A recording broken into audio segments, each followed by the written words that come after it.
watching before you weekend. You watching before you weekend. Yes, please. Diddy, bad boy for life. You should have warned me. We ain't going nowhere. For real. For real, for real. Oh, What did he do? there's another case against him. A 17-year-old. Oh, I feel like his career's done now. It's good that things are coming out. Out the woodwork. I don't want to lie, and I don't know how this internet thing works. So hopefully people do listen to this part. Yeah. Surely there are a group of people who felt something is off with him. Like something just doesn't sit right. Even when you see how he positions the social media and you see his personality in some of these shows, it's like something's not right. You mean like way back when, instead of waiting for somebody to say something? I mean, I guess now that he's older, I don't really have context of who he was except for older videos, but that didn't really define him. Yeah. And I don't know if I said this before in one of the recordings. I don't think if he is somehow part of the murders of Tupac and Biggie, if that's a true thing, let's say it is, there is no way you can come back to being a normal person after taking someone else's life away. And if it's not addressed in the heart, in the conscience, it's gonna manifest differently. Yeah. You're gonna become this. Yeah. And what's that expression? Power gets corrupt. Absolute power corrupts absolutely. Yeah. And I feel like this might be the full circle of that same expression. That, oh, you reached the top. You stole from people. You created great music. We're not going to deny that. But now they're begging for their masters back. Yeah. Like that already, now it told us what kind of guy you are. Just that. And that wasn't even a big story, but it was like, Mary J. Blige is going through some stuff publicly. Yeah. And the only thing you can do is put her in your house. How much money did she make you? Sheesh, man. I think it's about time. It's just sad because that was the epitome of perhaps a label or whatever. So people looked to him and said that if I can just be, in his midst, if he can just be. And now to have all of that crumbling down, I think it says how much we need to be confident in our own selves. Yes. We depend on people way too much, and we leave our lives in its entirety in other people's hands way too much. Yeah. So that is what it's teaching us right now, along with COVID and everything. It's sort of like a deck of cards that are just that's toppling down. Yeah. I think it's the beginning of the end. And it should have been with Cassie's case, but now he was like, this is just going to be, everybody else is too scared, maybe, hopefully. And now everybody else is saying, but wait, we've got more. And I hope they come out. And I hope it's not a quick, here's some cash and let's keep you quiet. Not everyone who had predatory behaviors calling their victims, are you okay? Just want to know, how's the family? Are your kids okay? I've been thinking of you. You know what, here's 200K. I know you don't need it, but... Just cold drinking, something. Someone tweeted about this and said, the 90s was a wild time. I hear that, I hear what they're saying. But at the core of who you are, you can be empathetic to your kids, but you can't be empathetic to the people around you. That's a monster. Right. That's psychotic. So you understand love because you got a family, but you don't understand love outside of that structure? That's inhumane. I mean, I wanna know the people that, fine, his kids is one thing. Kids are one thing. I want to know the people that he's been in relationships with. Perhaps they've got a better view or opinion on how he treats that family unit. Maybe what we see is not exactly, all roses. Yeah. Maybe they just coached to act a certain way and be a certain way. I mean, think about it this way. When he was honored, was it the BET Awards? When they gave him the honorary Whatnot Icon Award and his family performed around him? In some view, it looks beautiful. Like, oh, yeah, your kids are doing this with you. In another view, my thought was, with all the artists you brought up, no one wanted to be on the stage with you. And they cut to the shot where Mary J. Blige is like, just dancing to the music. But you can see, this is not oh my word. The grandkids are out. It's less like, That for me, that's the only thing I saw. Like, yes, I see your kids, but the artists are still alive. I assume they don't want to do this with you. Yeah. Jackson 5 and the dad. Same, Oh, yeah. same. Yeah. Puppet master. Speaking of which, there is a documentary that Will Smith, Michael Jackson, that got released recently on Showtime. It's called Thriller 14. I love Michael Jackson. Yes. I know some of you guys can't handle that, but people can actually love people like that. I know someone's gonna go, oh, so you also like whatever. Listen, it's the artist. This man was incredible. One album sold 100 million copies. We're not even talking about the rest of his albums. Yeah. And I think the reason I'm bringing this up, I said this on Instagram earlier this week. There was a time Drake was, I don't know what song it is. He's talking about how he's like the greatest and whatever else. Yeah. And I think he's trying to say has he won? And correct me in the comments for those who actually have that information. I think he's got more Grammys or has equaled Michael Jackson or something like that. And I don't know what his sales are looking like. But to have one album that sold 100 million copies before streaming, there is no way anyone, including Beyonce, can ever compare what stardom is. That means, to some degree, 100 million people walked in CD stores, music stores across the globe, versus 100 million people going, oh, let me just go to YouTube. Yeah. That's and crazy. Wait for it to be released there.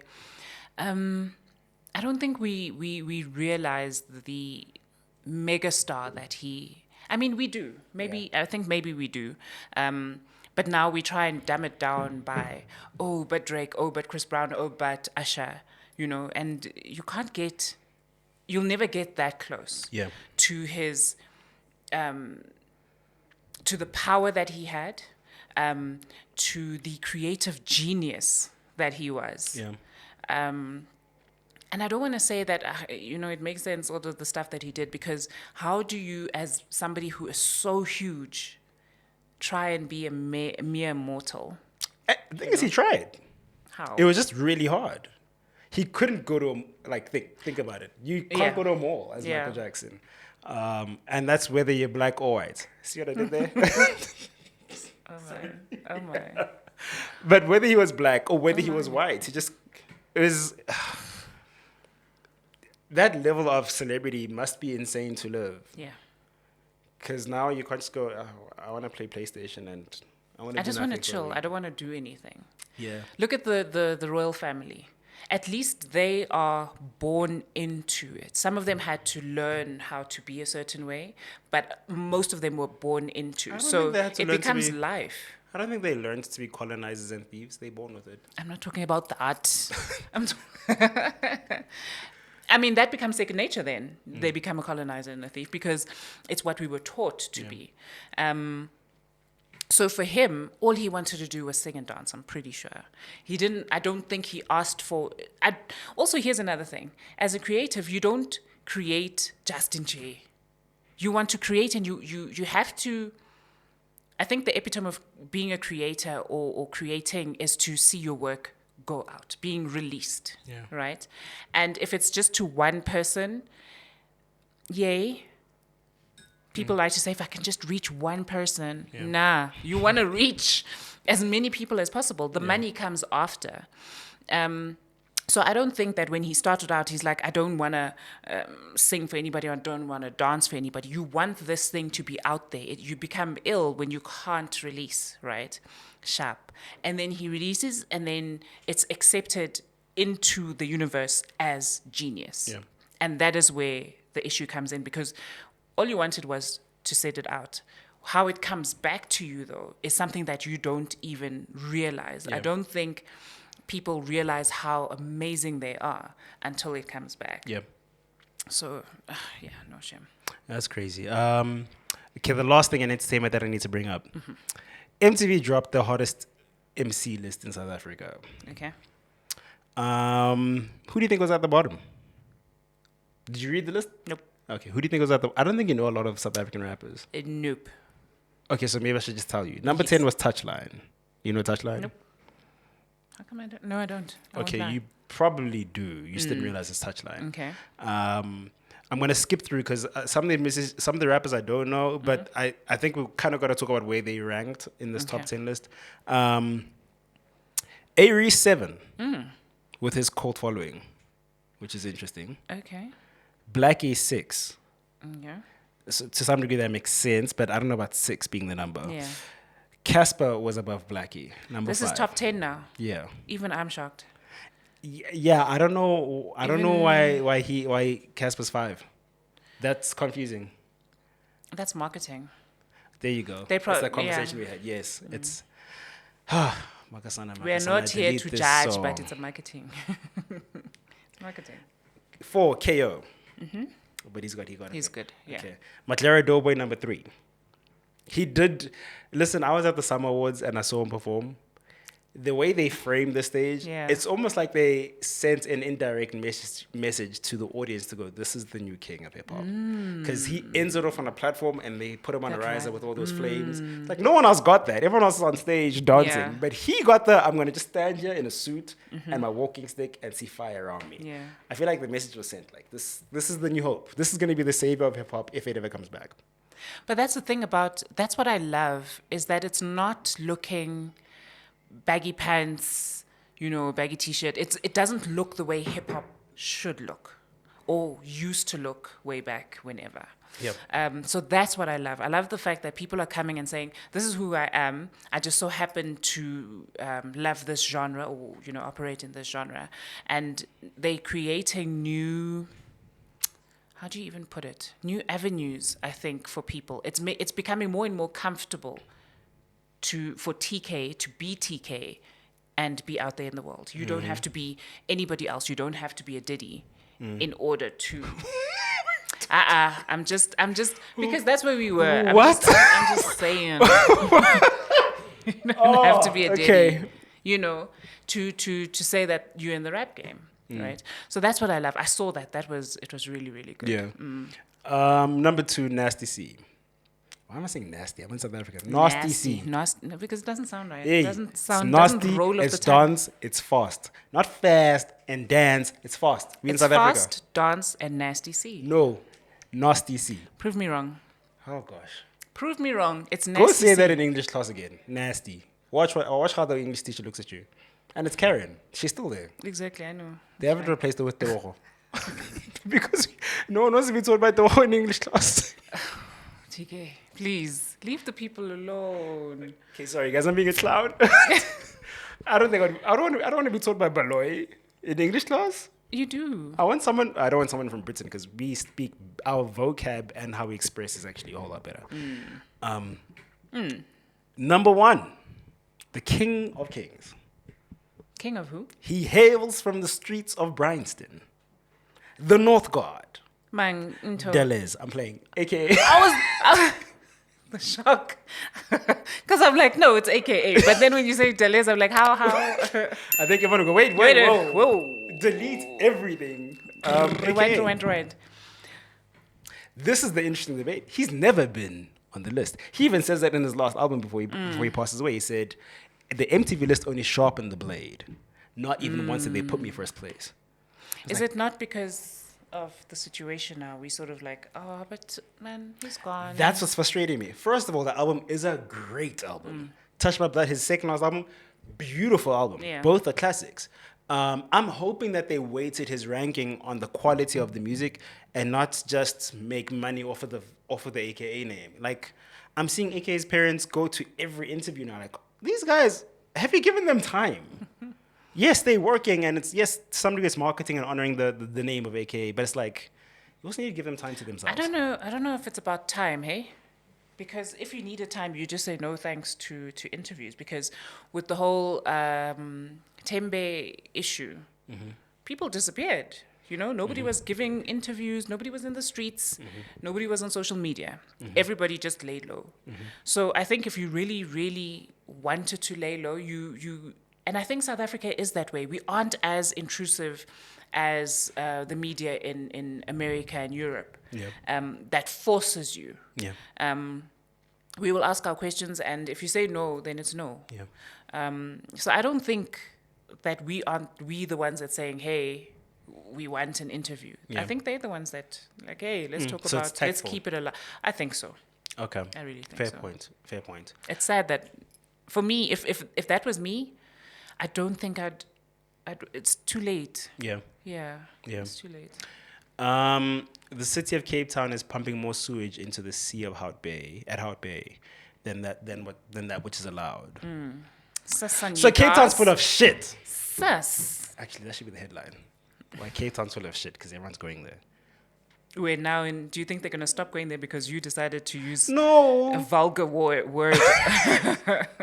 no. I mean, in Durban was bad last year as well. They're trying to clean Yeah. up. They have a whole campaign clean up Durban, but it's gonna take years to get Durban back to where it was a few years ago. But to some degree, I do think sometimes Cape Town, as beautiful as the city is overmarketed. Like it's nice, especially if you come from the hustle and bustle of Johannesburg, or a Dar es Salaam, or a Nairobi, or whatever. It's a capital that's just hectic in the economic space. You want to go to Cape Town to breathe, to feel different. I think I have like personal frustrations with Cape Town. Yeah. Growing up, I had the privilege. My dad gave us the privilege of like going to Cape Town often. So like you keep seeing these observations, like people who are poor or whatever, they are there. They're everywhere. Versus like in Joburg, Pretoria, you can kind of guess which areas they'll be around. But it's like the division in okay. Cape Town between rich and those who are poverty stricken is evident. It's in your face. It's Yeah. while you're there sitting, having your ice cream in Camps Bay. There's someone there in the corner watching. Versus here, you can sit in some suburb or whatever. Yeah. But you're not going to see that. Yeah. It's like the lack of Ubuntu is blatant. I'm rich because I got here. There's a house in Cape Town called the Iron Man House. It's like a replica of the House of Marvel. Yeah. It looks really beautiful. It costs like 300,000 rand a night to book. Yeah, guys, watch YouTube. Architectural Digest. Oh, those houses are beautiful. But it's like the way they the way they package their houses kind of say, this is for a specific person. When we eventually become independent, only a certain kind of person will be allowed to live there. Yeah. That's what it looks like. We need to keep the low class because who else is going to wash our dishes and cut our grass? Not consider that they're human first. Yeah. Yeah. Top billing all the way. There you go. Yeah. That's sad. Would you want to live there? No. If you had the opportunity, like you've got the money, you've done everything that you need to do. You don't need to do. You don't have needs anymore. Would you live there? No. Why? Cape Town for me is a place to break away from the noise. So I would leave the hustle here to break away for a few days or a week, Yeah. come back. I don't want to turn the art form of holidaying into work again. Ah, okay. Does that make sense? Yeah. So I want to enjoy it for what it is. Yeah, I don't want to make that place the place where I have to develop, grow, find clients, be stressed. If I go there, I'm going. Whatever happens in Cape Town stays in Cape Town is the kind of approach I want to have, and that doesn't mean I'm the Xhosa guy that I'm referring to. What? It wasn't me this time. I'm just happy that this week it was not me, and I'm good. That line though reminds me of O-Ship. Whatever happens on O-Ship stays on O-Ship. Why do people have this? You know what? Let's not get into that because it's December and suddenly some relationships are gone offline. Oh no, they have. Just on my way here, I was talking to a lady and she's like, I have been blocked. Like today, as in today. And she's been not blocked. moved? Moved on to somebody else. Yeah. Well, it's difficult to. This is your person. This has been your boyfriend for X amount of time. All of a Sunday now, because it's December, Yeah. you blocked. Yeah. But then again, me, people should check their texts. You watching before you weekend. You watching before you weekend.